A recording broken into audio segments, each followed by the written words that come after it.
¿Te es extraño escuchar a alguien de 26 años con estudios universitarios explicar acerca de por qué es cristiano? Hay muchos que piensan que la religión, el cristianismo, están agotados, que está en decadencia, que realmente es una reminiscencia del pasado o de nuestros mayores, llevando a jóvenes a mirar quizás por encima del hombro a sus abuelos, pensando: pobrecita abuela, le falta educación, conocimiento. Si supieras tanto como yo, no creerías todo eso que me estás contando. Y este tipo de afirmación o pensamiento es más popular de lo que podamos pensar y habla por sí solo de la persona que lo está comunicando. Este pensamiento no es nuevo. Va más allá del siglo pasado, en el que muchos pensaron que eliminar la religión era algo sencillo, únicamente aumentando la educación de las personas sobre otras religiones o incluso proporcionándole una mirada objetiva y secular de la historia de la religión en la cual habían sido educados sería suficiente. Es decir, que si elevamos el nivel de educación y el propio avance de la modernización, eliminaría la religión. La religión tendría que desaparecer de esa manera. Según esta corriente de pensamiento, las personas sienten que necesitan la religión solo si ellas no están instruidas en ciencia, en historia o en pensamiento lógico. Si le damos la vuelta, aquellas personas que sí están instruidas en estos campos no tendrían por qué creer o ser religiosos. Muchos de los que vienen por primera vez a la iglesia y ven que hay una iglesia intergeneracional, donde los jóvenes tienen su lugar, donde hay jóvenes que han entregado su vida a Dios y tienen un papel activo en la congregación, se quedan asombrados, porque de alguna manera no lo esperan.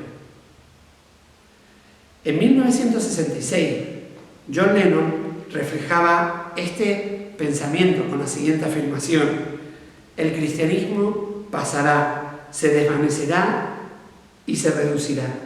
No necesito argumentar sobre eso. Tengo razón y los hechos lo demostrarán.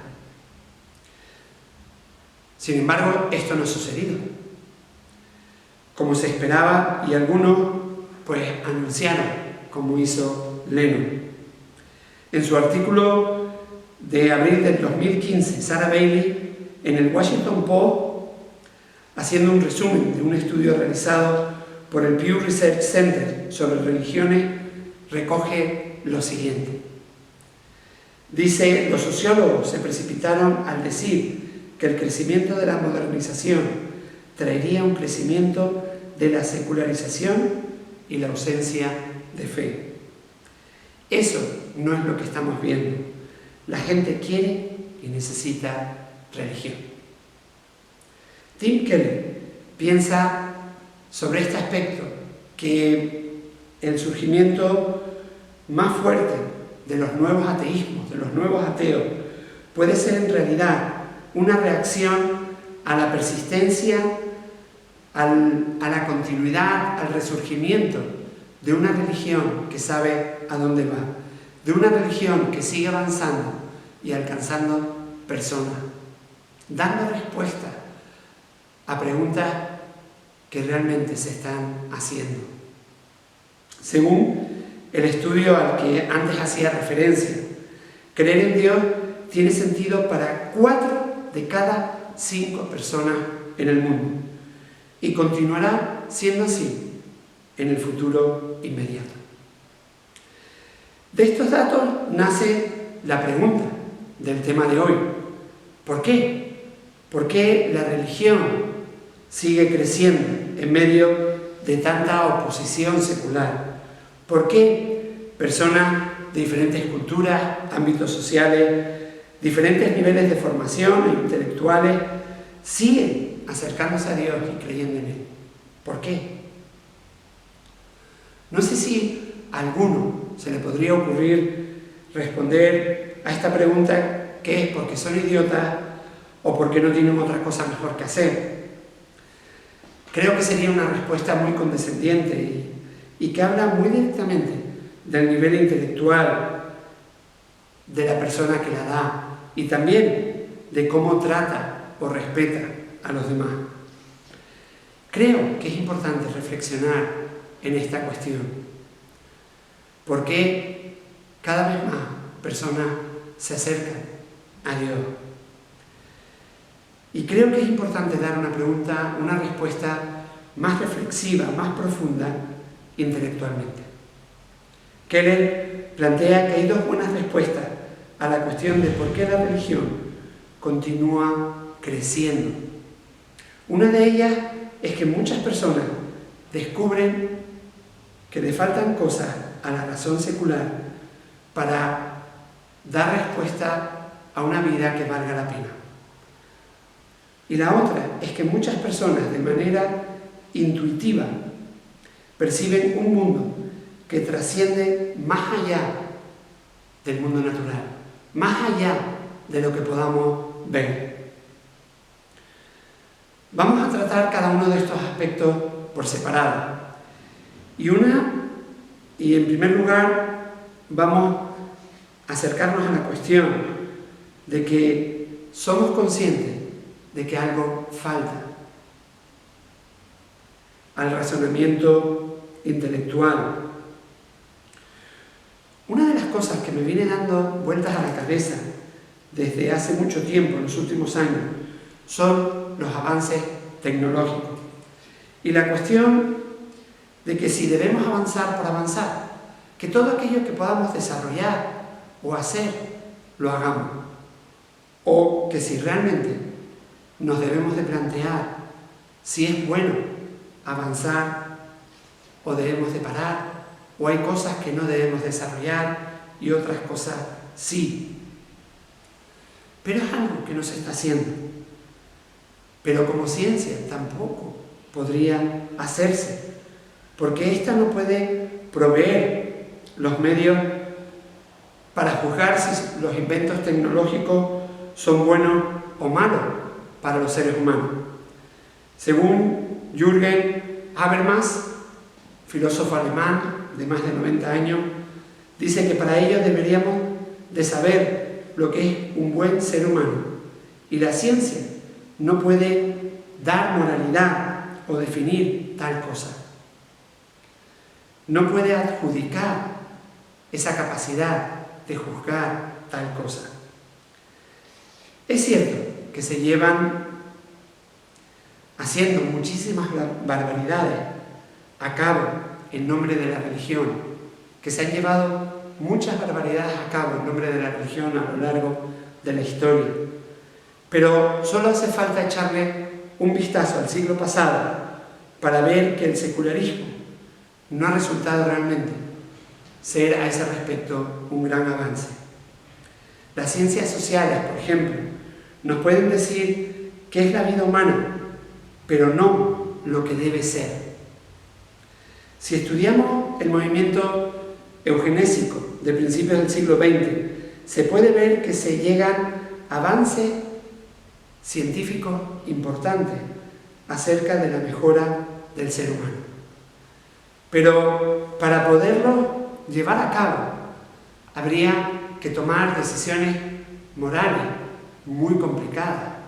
En algunos casos llegar a esterilizar, a recluir a personas que se consideran que tienen o que tenían genes defectuosos.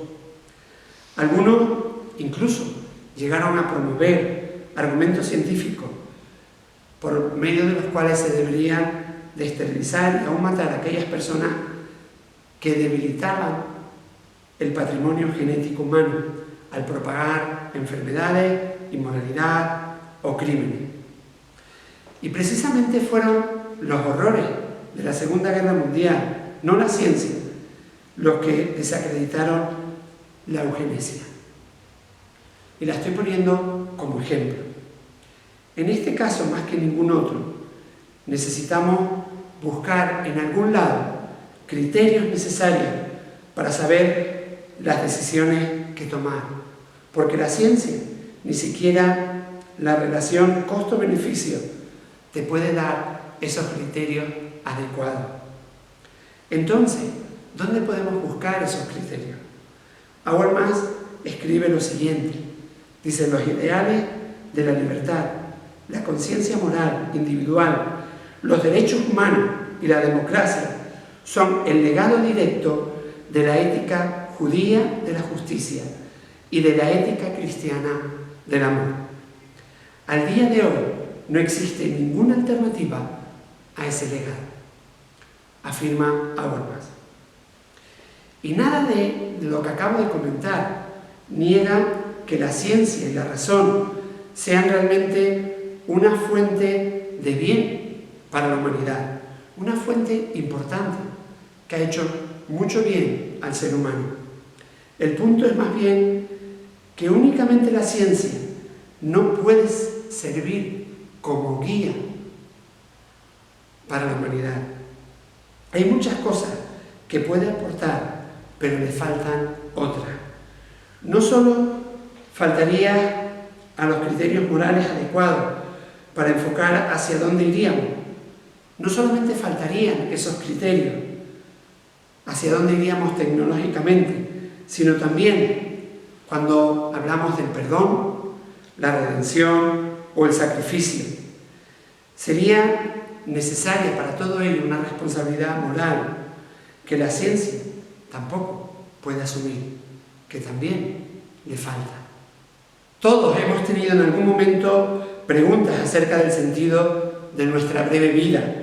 ¿Qué estamos haciendo aquí? ¿Qué propósito tenemos? Alguna vez hemos tenido esa percepción de que la vida va mucho más allá de lo que la ciencia podría responder.